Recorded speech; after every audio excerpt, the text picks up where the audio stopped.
Everyone, this is Harjeet Shergill from AH Brands. Today I will be teaching you how to fix the PAX machine. We are receiving lots of phone calls from retailer.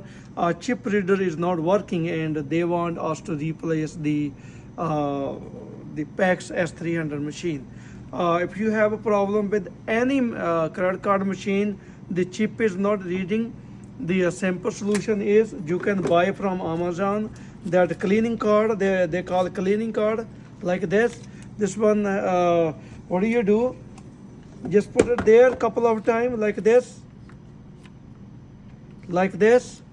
I'm doing it. It will clean the chip head.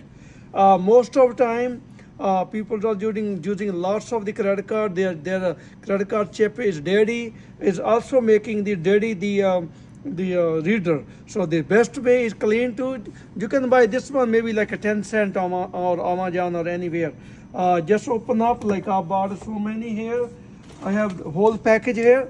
So you can open one here and just do it like this. That's very easy.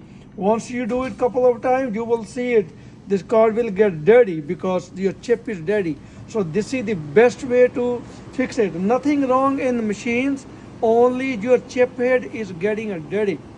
If you like my video, please share to the everyone. If you need to buy the POS system, NRS for your liquor store, smoke shop, or you need credit card processing, we offer free machine like this. Call us 209-297-3200 or ahwholesale.com. Thank you for watching my video.